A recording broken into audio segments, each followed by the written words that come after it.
My father-in-law, a man who built his entire world on judging the worth of others, made the single greatest miscalculation of his life. He slid a check for $1 million across the vast expanse of his mahogany desk, his eyes cold and devoid of emotion, and told me it was the price for my disappearance from his son's life. He genuinely believed that his money could solve what he saw as his family's most unfortunate problem: me. He had no idea that I was just moments away from making a counteroffer for his entire crumbling empire. The summons had come the day before, delivered by his secretary in a voice as starched and lifeless as her caller. Mr. Harrison requests your presence at his office tomorrow at 10 a.m. to discuss a matter of family importance. It was not a request, it was a royal command. My husband, Daniel, had been furious, insisting he come with me, but I knew this was a confrontation I had to face alone. To bring Daniel would be to hide behind him, and I was done hiding. The Harrison Industries Tower was old money personified, a monument of granite and darkened glass that loomed over the newer, more innovative skyscrapers in the financial district. The lobby was a cavern of echoing marble and oil portraits of previous generations of Harrisons, each one staring down with the same look of stern disapproval. By the time I reached the top floor, the executive suite, the message was clear. You are small and we are not. Richard Harrison was standing by the floor-to-ceiling window, looking out over the city he believed he owned. His office smelled of old leather, expensive cologne, and a faint, almost imperceptible scent of decay. The desk between us wasn't a piece of furniture. It was a barrier, a declaration of power. Clara, he said, turning slowly.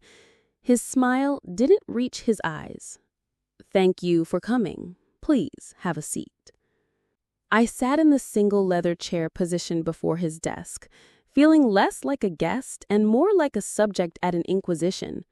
He remained standing for a long moment, a deliberate power play, before settling into his own throne-like chair. I won't waste your time with pleasantries, he began, steepling his fingers. This is about Daniel, my son. He is a good boy, but he is guided by an unfortunate sentimentality. He doesn't see the long-term consequences of his choices. He doesn't understand the importance of legacy, of a proper foundation for the future of this family. I remained silent, my hands resting calmly in my lap. I let him talk. I knew from my own world of business that when a powerful man feels threatened, the best thing to do is to let him reveal his own weaknesses. He loves you, Richard continued, the words tasting like poison in his mouth.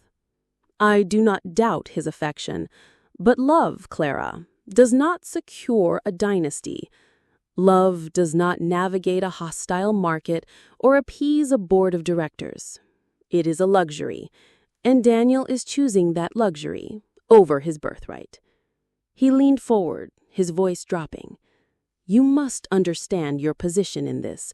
You come from a different background. A respectable one, I'm sure, but not one that can support the Harrison name. You are an anchor, not a sail. Every word was a carefully polished stone, thrown with the intent to wound. But I felt no pain. Instead, I felt a strange sense of detachment, like a geologist examining a fossil. I was watching a relic of a bygone era, a man who believed bloodlines were more valuable than merit, and that a woman's worth could be measured by her father's bank account.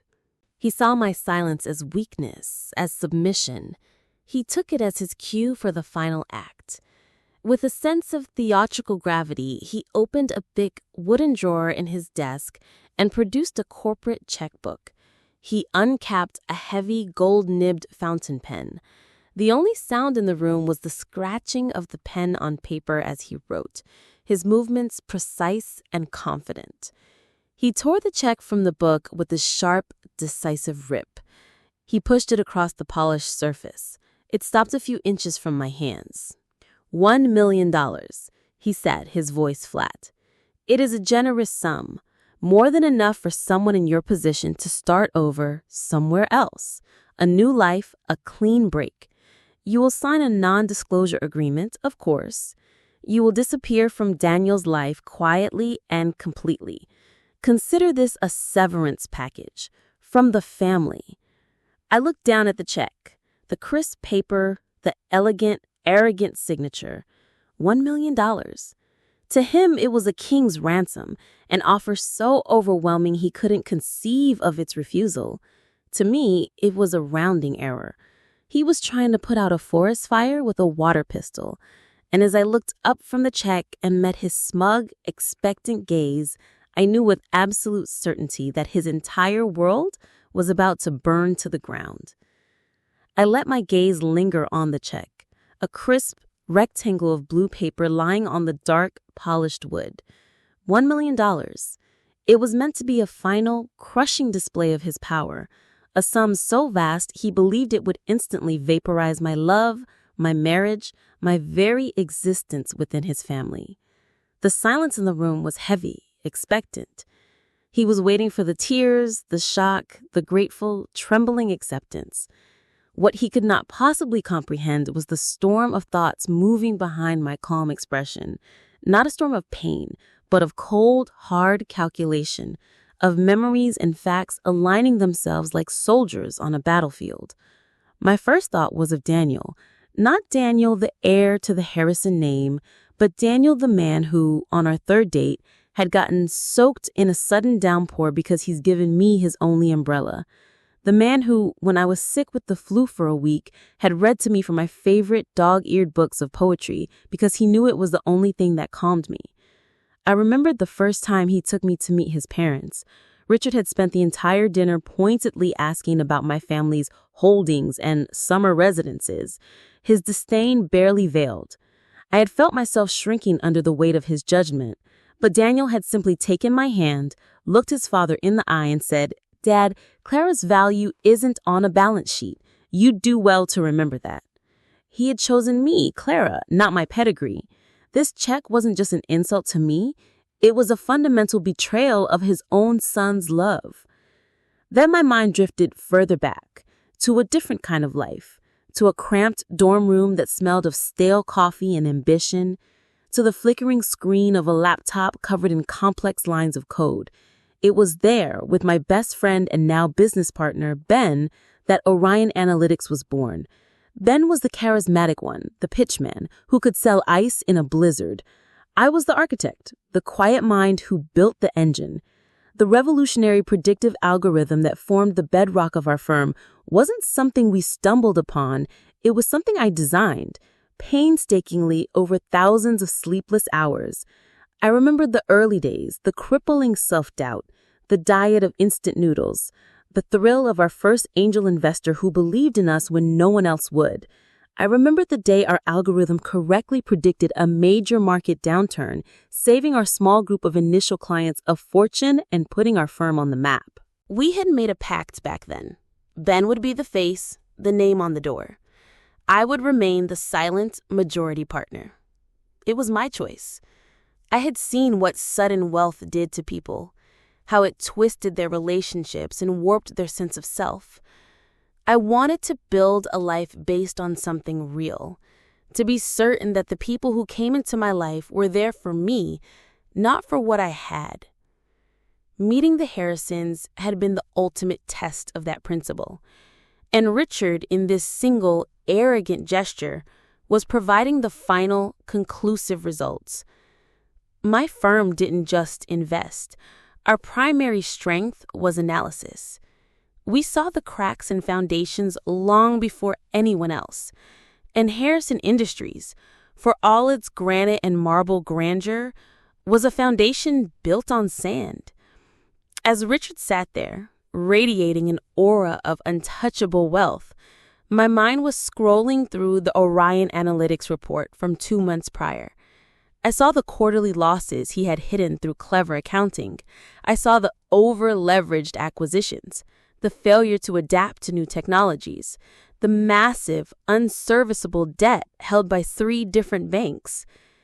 I knew, with a certainty that bordered on clairvoyance, that his company was a dinosaur, magnificent and imposing, but moments away from the meteor impact of insolvency. He was posturing on the edge of a financial abyss, completely oblivious to the fact that he was speaking to the one person who could see straight to the bottom. The irony was so profound, it was almost beautiful. This man, in his temple of generational wealth, was offering a fraction of my yearly income as a bribe. He, a man on the verge of ruin, was trying to buy out a woman who could purchase his entire legacy with the financial equivalent of digging for loose change in a sofa cushion. He had spent his life judging people on their perceived net worth, and in the most important judgment of his life, his calculation was off by a factor of 1,000. The silence had stretched on for a full minute. I looked up from the check and met his gaze. The quiet hurt he had expected to see in my eyes wasn't there. The anger wasn't there. All the emotion had drained away, leaving behind it something he had never seen in me, something he was utterly unprepared for.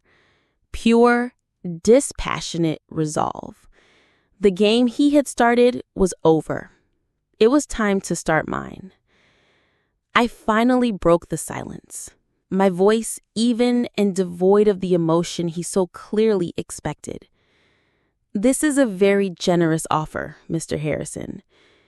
A smug, triumphant smile began to form on his lips. He leaned back in his throne-like chair, victorious. I'm glad you see it that way. It's for the best. However, I continued, placing my hands flat on the polished wood of his desk, with a slow, deliberate movement, I slid the check back across the vast surface until it rested just inches from his manicured fingers. The triumphant smile vanished, replaced by a flicker of confusion, which quickly hardened into a deep, impatient scowl. His entire demeanor shifted.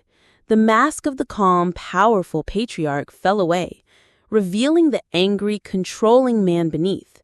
What is the meaning of this? He snapped, his voice a low growl. Are you playing games with me, girl? Do you think you can hold out for a larger sum? Don't be a fool. There is no better offer. I met his glare without flinching. The fear he had tried so hard to instill in me was gone, replaced by something that felt dangerously like pity. It was never about the money, I said, my voice as cold and clear as ice. That is your first and most critical miscalculation. You believe everything and everyone has a price. Some things don't. Love, for instance. Dignity. I rose slowly from the chair, the soft silk of my blouse making no sound in the cavernous office. His eyes followed my every movement, filled with a mixture of rage and genuine bewilderment. He had lost control of the situation, and it was driving him mad. And now, if you'll excuse me, I said, turning towards the door, I have a rather urgent phone call to make. I have associates who are waiting for my final instruction on a time-sensitive apposition. It's a matter that I believe will soon require your full and undivided attention. I walked out of his office, not with the hurried steps of someone who had been dismissed, but with the measured, confident pace of someone who owned the building. I could feel his eyes burning into my back. I stopped in the grand, empty hallway, the oil portraits of his ancestors staring down at me judgmentally. I pulled my sleek smartphone from my purse, a device of modern power amidst the dusty relics of his family's past. I found the number in my favorites and pressed the screen. It rang once before it was answered. Ben, it's me, I said, my voice dropping into the familiar, efficient tone of my professional life. He did it. The offer was $1 million.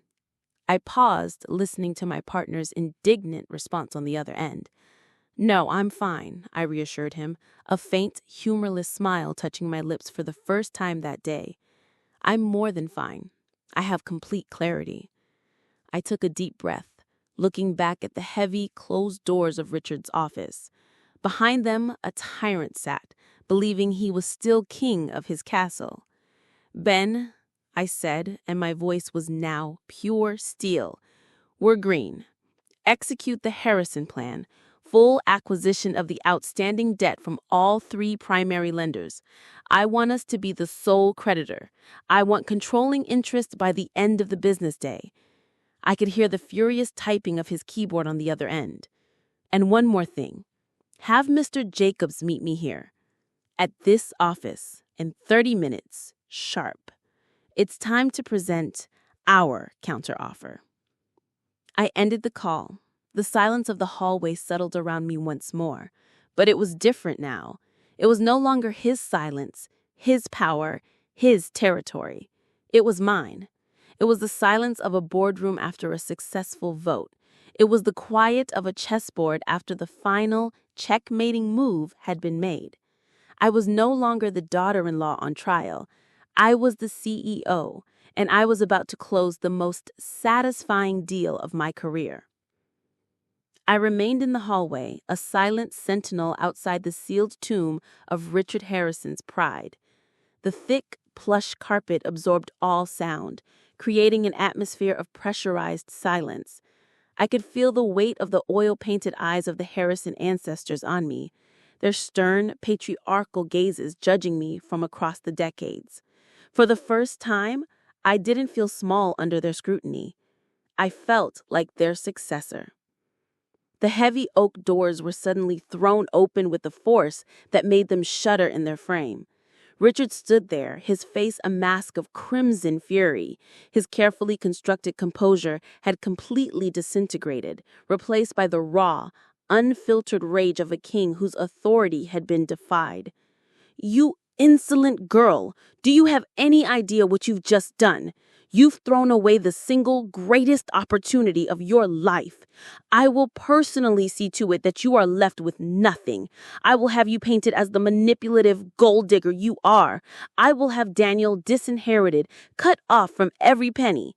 He will have to choose between you and a life of comfort, and I assure you, your little romance will not survive poverty." He was panting by the end of his tirade, his chest heaving. It was a pathetic display. The tantrum of a man who was used to buying his way out of every problem and had just discovered his currency was worthless. I didn't flinch. I didn't raise my voice. I simply looked at him, my expression unreadable. "You should have taken the time to understand the full chessboard, Mr. Harrison," I said softly. "Not just the pieces you wanted to see." His face contorted, ready to unleash another volley of threats. But just as he opened his mouth, a soft ding echoed from the far end of the hall. The polished brass doors of the private elevator slid open. A man stepped out. He was tall, impeccably dressed in a tailored gray suit, and carried a sleek, dark leather briefcase. He walked towards us with an air of quiet, unshakable confidence. It was my lawyer, Mr. Jacobs. He nodded respectfully to me first. "Clara," he said, his tone professional and deferential. Then he turned his cool, analytical gaze upon my father-in-law. Richard stared at him, momentarily silenced by this unexpected intrusion. "And who the hell are you?" Richard demanded. "My name is Julian Jacobs," he said, extending a business card, which Richard ignored. "I am legal counsel for Orion Analytics, and I am here on behalf of my client." "I have no business with Orion Analytics," Richard spat, waving a dismissive hand. "This is a private family matter. See yourself out." "I'm afraid it has become very much our business," Mr. Jacobs continued, his voice relentlessly calm. He opened his briefcase on a nearby marble-topped table. "As of 10:45 a.m. Eastern Standard Time this morning, funds managed by Orion Analytics successfully purchased the entirety of Harrison Industries' outstanding senior debt from Union Bank, FSNB, and the Allcourt Trust." I watched Richard's face as the words settled. The furious red began to drain away, replaced by a blotchy, confused pallor. "What? That's impossible. That debt is not for sale." Everything is for sale when the price is right and the holder is nervous. As the sole creditor, we are exercising our right to call in all outstanding loans effective immediately, due to several severe covenant breaches we've identified. However, he slid a single, crisp document from his briefcase. We are prepared to offer an alternative to a hostile and very public liquidation. He placed the document on the table. This is a private acquisition offer for the entirety of Harrison Industries, assets, properties, and name. The price is, I believe, you'll find nominal, but it will spare you the embarrassment of a bankruptcy auction. It will allow you to exit with a shred of dignity. Richard stared at the paper as if it were a venomous snake. "I will never sell my family's company to you," he whispered, his voice hoarse. And then Mr. Jacobs delivered the final, fatal blow. He looked from Richard to me, a flicker of admiration in his eyes before he turned back to the broken man before him. "There seems to be a fundamental misunderstanding, Mr. Harrison," he said, his voice dropping slightly, ensuring every word landed with surgical precision. "Orion Analytics is merely the manager of the fund that has acquired your liabilities. The fund itself has a single, sole investor. The person who now personally owns your debt, the person to whom you would surrender your company, is your daughter-in-law." He made a subtle, almost imperceptible gesture towards me. The transformation of Richard Harrison's face was a sight I will never forget. It was not mere shock. It was the complete and total implosion of a man's entire identity. The arrogant smear, the furious glare, the confident posture, it all dissolved in an instant. His body seemed to shrink inside his expensive suit. His hands trembled. He staggered back a step, his hand finding the wall to keep himself upright. His eyes, wide with pure, unadulterated horror, were locked on me. He was staring at the insolent girl, the anchor, the gold digger, and finally, for the first time, seeing the person who owned him. I watched for a long moment as the reality of his situation washed over him, drowning the last embers of his lifelong arrogance. The great Richard Harrison, the patriarch, the titan of industry, was nothing more than a ghost haunting the hallway of his own fallen empire. There was nothing left to say. The deal had been explained. The checkmate was on the board. "You have 24 hours to have your legal team review the offer, Mr. Harrison," I said, my voice calm and even, cutting through the thick silence. "After that, all offers are off the table and we proceed with liquidation. Mr. Jacobs will handle all further correspondence." Without a backward glance, I turned and walked towards the elevator, Mr. Jacobs falling into step beside me. We didn't rush. We left him there, a broken man leaning against the cold marble wall, alone with the disappointed stares of his ancestors. The brass elevator doors slid shut, sealing him in his self-made tomb, and as we began our silent descent, I felt the last vestiges of his power over me evaporate into nothing. As expected, he signed. There was no other choice. The transfer of power was not a dramatic, fiery takeover, but a quiet, clinical execution of legal documents.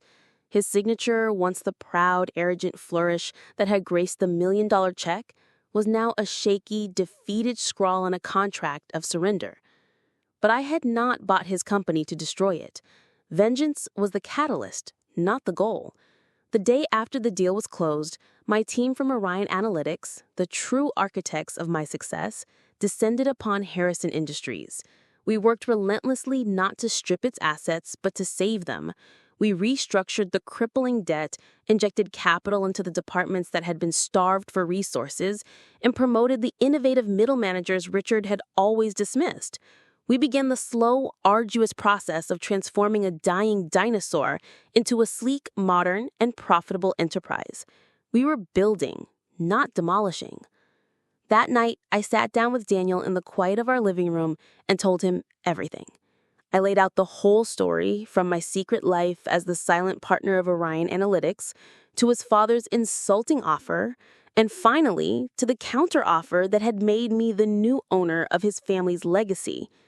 He listened silently, his expression shifting from confusion to shock to a dawning understanding, and finally to something I couldn't have predicted.